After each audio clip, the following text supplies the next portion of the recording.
Welcome students on my YouTube channel Masters Physics by Aman Sir.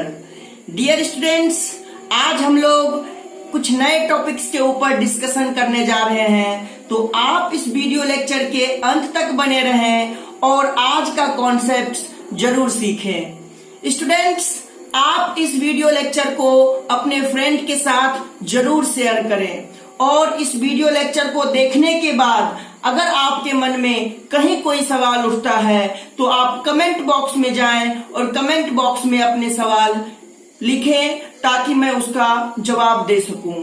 तो dear students, आप हमारे channel को like, share and subscribe करना बिल्कुल ना भूलें। So dear students, today I will discuss electric field calculation due to uniformly charged solid non-conducting long cylinder and electric field calculation due to thick uniformly charged sheet. So students, आप इस video lecture के अंत तक बने रहिए। आज हम लोग दो नए कॉन्सेप्ट सीखने वाले हैं, तो चलिए स्टार्ट करते हैं और लेते हैं आज का फर्स्ट टॉपिक। आज का फर्स्ट टॉपिक हम लोग लेते हैं electric field due to uniformly charged solid non conducting. ये नॉन कंडक्टिंग है, ये मेटल नहीं है, है ना। लॉन्ग सिलेंडर, लॉन्ग कहने का मतलब ये इनफाइनाइट लेंथ का है, तो ये हमारा लॉन्ग हो गया। इन दैट केस ये हमारा लॉन्ग हो गया, ठीक है। डॉटेड लाइन से हमने रिप्रेजेंट कर दिया। अब हमारे पास ये जो है ये नॉन कंडक्टिंग सिलेंडर है। सबसे पहले मैं लिख देता हूं नॉन कंडक्टिंग सिलेंडर। दूसरा चीज मैं यहाँ पे आपको बता देता हूं कि इसका जो रेडियस है वो कैपिटल आर है।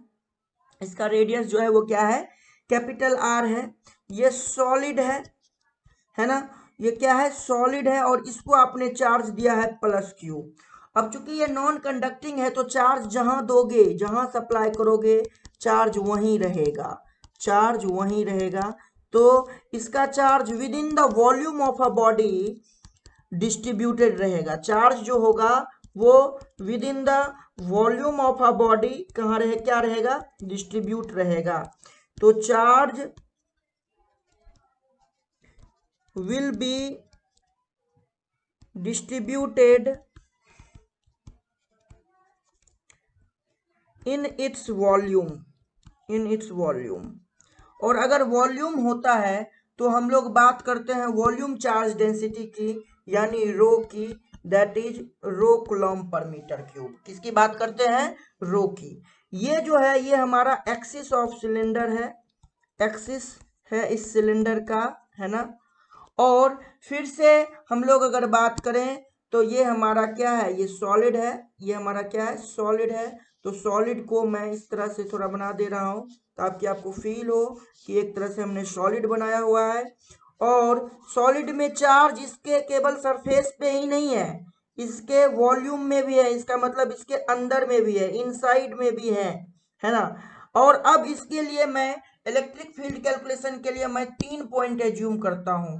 एक पॉइंट यहां एज्यूम करता हूं जो कि पॉइंट पी है, आर डिस्टेंस पे है।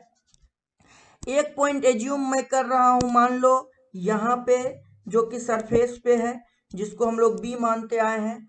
और एक पॉइंट एज्यूम कर रहा हूं मैं इसके अंदर, जिसको कि हम लोग ए मानते आए हैं। क्या मानते आए हैं, ए मानते आए हैं। तो हम अगर बात करें आउटसाइड पॉइंट के लिए, तो आउटसाइड पॉइंट के लिए आप ध्यान दें कि जो इलेक्ट्रिक फील्ड का रिसेम्बलेंस होगा, इलेक्ट्रिक फील्ड लाइंस का, वो एक लाइन चार्ज की तरह ही होगा। इलेक्ट्रिक फील्ड लाइंस जो होगा for outside point due to symmetry in electric field lines, this long solid non-conducting cylinder will be assumed as a line charge, एक लाइन चार्ज की तरह हम लोग ट्रीट करेंगे। और लाइन चार्ज की वजह से हम जानते हैं कि कोई भी इनफाइनाइट लेंथ का एक लाइन चार्ज होता है तो उसका लीनियर चार्ज डेंसिटी होता है लैम्डा कूलम्ब पर मीटर, और उसकी वजह से किसी भी पॉइंट पी पे जो आर डिस्टेंस पे है इलेक्ट्रिक फील्ड होता है 2k लैम्डा बाय आर, यही होता है।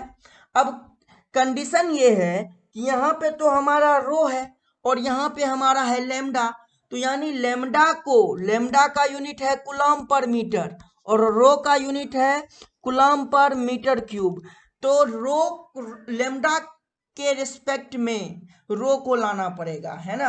यानी लैम्डा को हमें रिप्लेस करना है रो से, लैम्डा को हमें क्या करना है, रो से रिप्लेस करना है। तो कैसे रिप्लेस करेंगे, तो सबसे पहले हम लोग केस स्टडी कर लेते हैं। तो पहला केस लेते हैं, केस फर्स्ट, जो कि हमारा आउटसाइड द सिलेंडर है, आउटसाइड द सिलेंडर है, यानी small r greater than r का कॉन्सेप्ट है, small r greater than r का कॉन्सेप्ट है। और हम लोग पी पॉइंट पे इलेक्ट्रिक फील्ड कैलकुलेट करना चाहते हैं।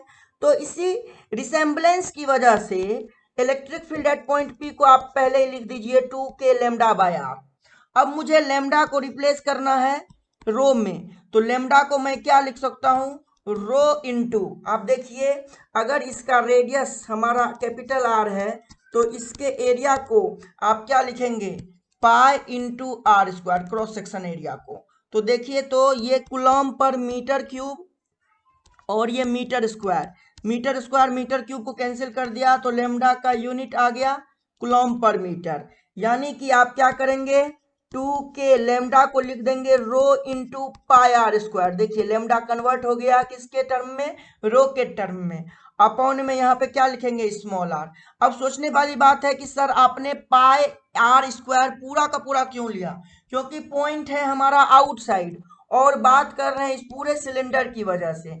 तो इस पूरे सिलेंडर का चार्ज लेंगे ना आप, तो इस पूरे सिलेंडर का क्रॉस सेक्शन कितना है, कितने क्रॉस सेक्शन में चार्ज डिस्ट्रीब्यूटेड है, तो आर रेडियस के क्रॉस सेक्शन में, कैपिटल आर रेडियस के क्रॉस सेक्शन में चार्ज डिस्ट्रीब्यूटेड है।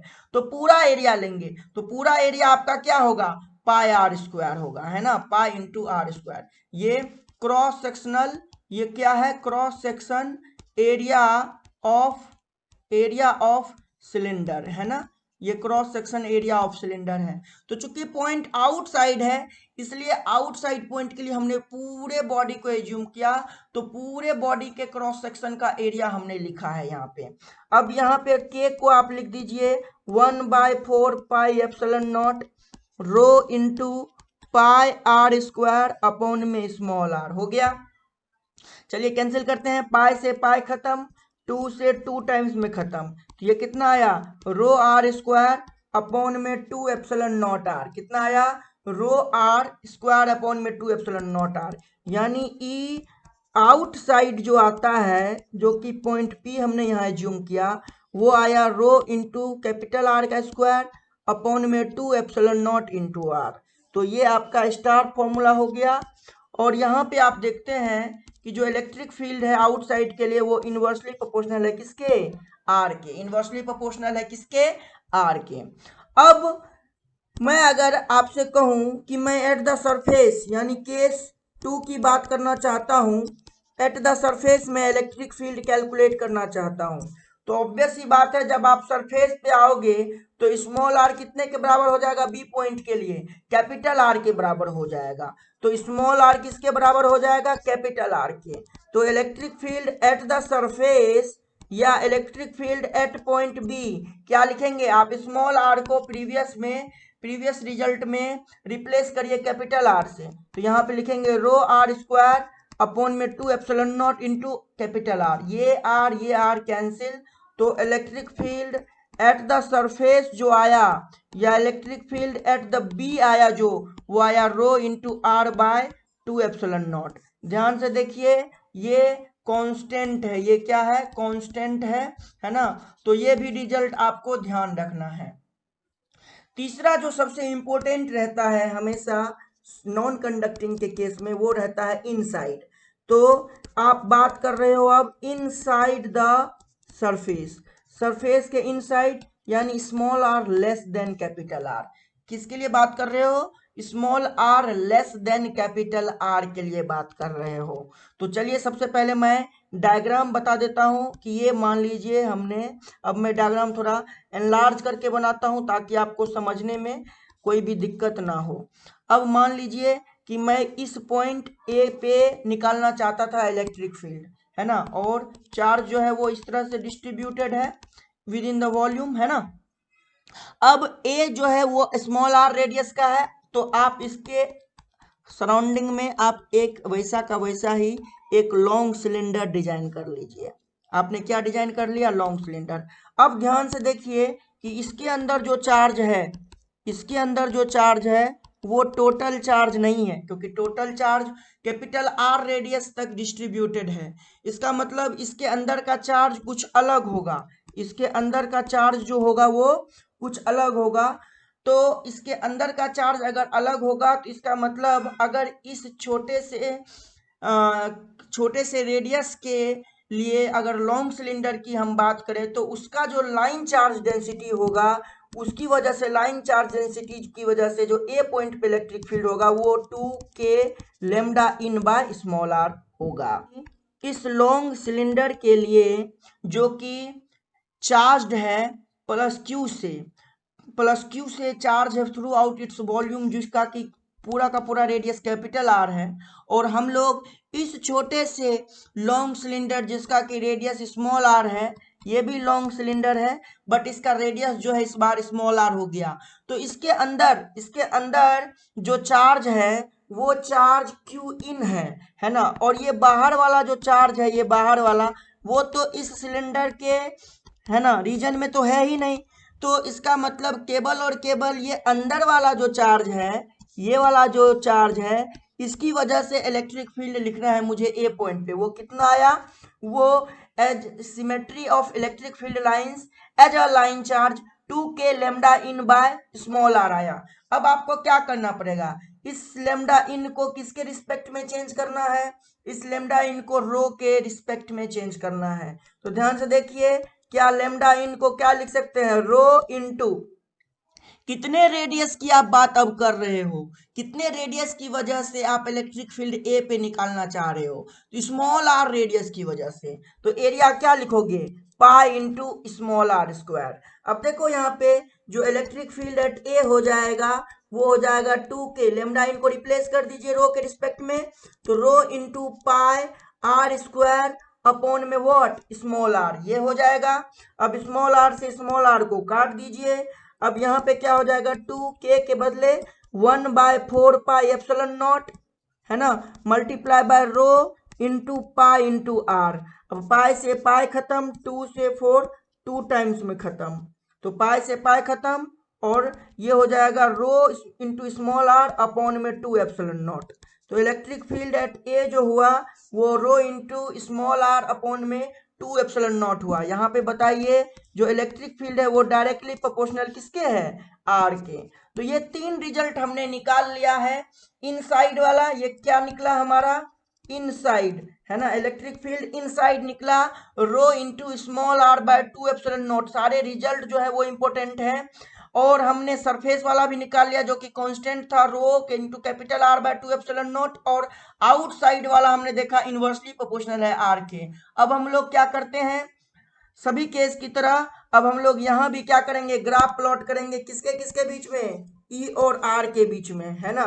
तो यहाँ पे हमारा ई है, वाई एक्सिस ई को रिप्रेजेंट कर रहा है और एक्स एक्सिस आर को। एक कंडीशन ले रहे हैं जहां पे हम सरफेस पे हैं, small r equals to R, ये इनसाइड है small r less than R, और ये आउटसाइड है small r greater than R. Start करिए इनसाइड से। तो ई डायरेक्टली प्रोपोर्शनल है आर के, यानी डायग्राम कैसे जाएगा? ऐसे जाएगा।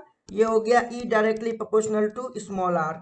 अब यहाँ पे देखिए ये कितना आएगा हमारा electric field? Rho into surface पे कितना आ रहा है? Rho into are by 2 epsilon naught, यही आया था ना सरफेस पे। कहाँ पे?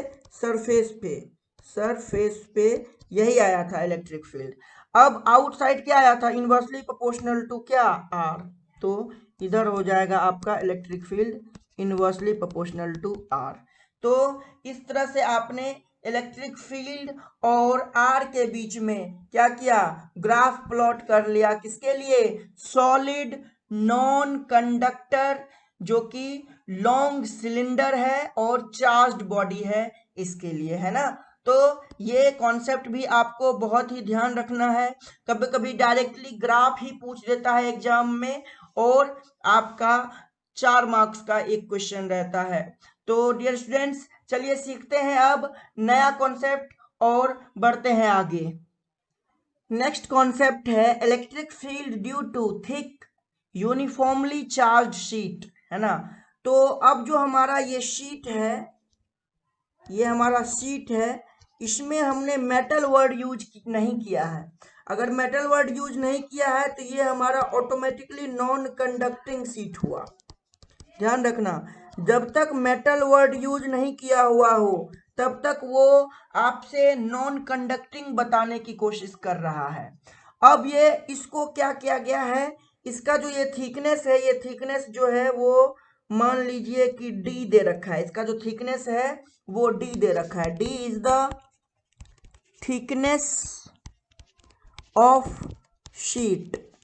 और नॉन कंडक्टिंग के केस में आप जानते हैं कि चार्ज जो है वो फ्रीली मूव नहीं करता। चार्ज को जैसे रखिए वैसे का वैसा रहेगा with in the volume of its body and eight the surface, है ना।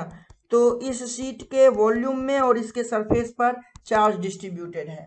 अब आप जानते हैं कि इसके आउटसाइड इधर कहें या इधर कहें, इलेक्ट्रिक फील्ड का डायरेक्शन किधर होगा, इधर की तरफ होगा, है ना। इलेक्ट्रिक फील्ड का डायरेक्शन इधर होगा।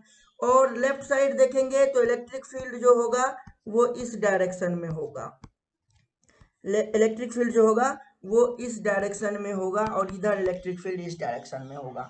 तो आउटसाइड द सीट जो है, आउटसाइड द सीट जो है, इलेक्ट्रिक फील्ड को आप क्या लिखते हैं, अगर सरफेस चार्ज डेंसिटी सिग्मा होता है तो आप लिखते हैं सिग्मा अपॉन में 2 एप्सिलॉन नॉट। आप क्या लिखते हैं, सिग्मा अपॉन में 2 एप्सिलॉन नॉट, जहां पे सिग्मा होता है surface charge density. Sigma is surface charge density और यूनिट क्या होता है, कूलम्ब पर मीटर स्क्वायर। बट यहाँ पे क्या है, यहाँ पे आपने चार्ज को जो डिस्ट्रीब्यूशन किया है वो विद इन इट्स वॉल्यूम क्या है, इसके वॉल्यूम में चार्ज डिस्ट्रीब्यूटेड है। तो वॉल्यूम के लिए क्या डिफाइन होगा, वॉल्यूम चार्ज डेंसिटी यानी रो डिफाइन होगा। रो कूलम्ब पर मीटर क्यूब चलेगा यहाँ पे। अब आपको क्या करना है कि आउटसाइड इलेक्ट्रिक फील्ड कैलकुलेट करने के लिए सिग्मा को रो में कन्वर्ट करना है। सिग्मा को किस में कन्वर्ट करना है, रो में। अब सिग्मा को रो में कन्वर्ट करने के लिए आप क्या करेंगे, सिग्मा को लिखेंगे रो इंटू का डी, है ना। सिग्मा को क्या लिख सकते हैं, रो इंटू का डी। देखिए सिग्मा का यूनिट कूलम्ब पर मीटर स्क्वायर और इसका यूनिट कितना, कूलम्ब पर मीटर क्यूब। तो इसमें अगर मीटर को मल्टीप्लाई कर दिया जाए तो कूलम्ब पर मीटर स्क्वायर बन जाएगा, है ना। तो सिग्मा को आप क्या लिख सकते हैं, रो इंटू डी लिखेंगे। तो सिग्मा को रिप्लेस कर दीजिए रो इंटू डी से, है ना, अपॉन में 2 एप्सिलॉन नॉट। ये आपका आउटसाइड इलेक्ट्रिक फील्ड निकल गया इस थिक सीट की वजह से। किसकी वजह से, इस थिक सीट की वजह से। अब अगर हम लोग इनसाइड की बात करें, किसकी बात करें, इनसाइड। इनसाइड कहने का मतलब, अगर मैं कहूं कि मैं यहां से इसके एक्सिस से आर डिस्टेंस पर, इसके एक्सिस से आर डिस्टेंस पर कोई पॉइंट लिया हूं ए, और मैं ए पॉइंट पे इलेक्ट्रिक फील्ड कैलकुलेट करना चाहता हूं। कितना, ए पॉइंट पे इलेक्ट्रिक फील्ड कैलकुलेट करना चाहता हूं। तो ध्यान से देखिए, ये वाला जो डिस्टेंस हो जाएगा ये भी d/2 हो जाएगा और ये वाला भी डिस्टेंस क्या हो जाएगा, d/2 हो जाएगा। अब ये वाला पूरा का पूरा पोर्शन 2 सेगमेंट में बट गया। ये देख लीजिए, ये पूरा का पूरा पोर्शन 2 सेगमेंट में बट गया। एक सेगमेंट कौन सा वाला है, एक सेगमेंट है ये वाला जिसमें इतना सा शीट होगा, है ना। एक सेगमेंट तो ये वाला है और एक सेगमेंट जो है वो आप कह सकते हैं ये वाला है। ये देखिए, ये वाला सेगमेंट। अब इन दोनों सेगमेंट के लिए ए पॉइंट इसका आउटर पॉइंट है, इन दोनों सेगमेंट के लिए। इसकी वजह से बात करें तो इलेक्ट्रिक फील्ड जो ए पॉइंट पे होगा वो इधर की तरफ होगा, है ना, और यानी इसको आप E1 मान लीजिए। और इसकी वजह से बात करें लेफ्ट वाले, इसकी वजह से बात करें, अगर आप ये वाले की वजह से बात करें, है ना, तो इसकी वजह से जो इलेक्ट्रिक फील्ड ए पॉइंट पे होगा वो इस डायरेक्शन में होगा। मान लीजिए E2 है, तो अगर आप inside the thick sheet calculate करना चाहते हैं इलेक्ट्रिक फील्ड, है ना, तो यानी ए पॉइंट पे कैलकुलेट करने में इंटरेस्टेड है, तो इलेक्ट्रिक फील्ड एट ए जो लिखेंगे वो किसकी वजह से लिखेंगे, 1 की वजह से भी लिखेंगे और आप 2 की वजह से भी लिखेंगे। तो आप बताइए कि E2 और E1 में ज्यादा कौन होगा? ऑब्वियस सी बात है E2 ज्यादा होगा, और डायरेक्शन ऑपोजिट है तो E2 माइनस का E1 लिखेंगे। अब E2 तो आउटसाइड है, किसके लिए? इस लेफ्ट वाले पोर्शन के लिए E2 आउटसाइड हो गया, है ना, ए पॉइंट आउटसाइड हो गया। तो आउटसाइड के लिए अभी आपने कैलकुलेट किया था rho into d by 2 epsilon naught, तो E2 के लिए लिखेंगे रो, डी कितना हो जाएगा, देखिए ध्यान से, ए पॉइंट इस यहां से यहां तक का थिकनेस कितना हो जाएगा, ये वाला पूरा का पूरा थिकनेस, ये हो जाएगा डी बाई 2 प्लस का आर, और ये वाला थिकनेस रहेगा डी बाई 2 माइनस का आर। तो यहाँ पे आप क्या लिखेंगे, डी के जगह डी बाई 2 प्लस का आर अपॉन में 2 epsilon not minus rho. E1 को क्या लिखेंगे, E1 इस छोटे से पतले वाले पोर्शन की वजह से है ना, इसकी वजह से है, तो E1 के लिए क्या लिखेंगे, रो डी बाई 2 माइनस का आर, यही डिस्टेंस है ना। ए पॉइंट तो इस वाले के लिए भी आउटसाइड ही हुआ ना, इसके लिए भी ये ए पॉइंट आउटसाइड हुआ ना, एट द सरफेस ही है ना, अपॉन में 2 एप्सिलॉन नॉट। अब इसको क्या करना है, सिंप्लीफाई कर लेना है, तो ये हो जाएगा rho d by 2 plus rho into R minus rho d by 2, है ना, plus rho into R upon में व्हाट, 2 एप्सिलॉन नॉट। इसको कैंसिल कर दीजिए, rho R plus rho R हो जाएगा 2 rho R by 2 epsilon naught, 2 से 2 खत्म, यानी ये हो जाएगा rho R by epsilon naught. यानी इलेक्ट्रिक फील्ड इनसाइड जो आया वो क्या आया, rho into are by epsilon naught, rho into are by epsilon naught. इस तरह से आपने इनसाइड और आउटसाइड दोनों इलेक्ट्रिक फील्ड इस थिक शीट की वजह से कैलकुलेट करना सीख लिया। तो आज के लिए बस इतना ही, फिर मिलेंगे हम लोग नेक्स्ट वीडियो लेक्चर में कुछ नए टॉपिक्स के साथ, कुछ नए कॉन्सेप्ट्स के साथ। तब तक आप इस वीडियो को रिवाइज करिए और अपने नॉलेज को गेन करिए, अपने कॉन्सेप्ट्स को बिल्डअप करिए। तो students, thank you so much, thank you again. आप हमारे चैनल को सब्सक्राइब करना और शेयर करना बिल्कुल मत भूलना। Thank you once again.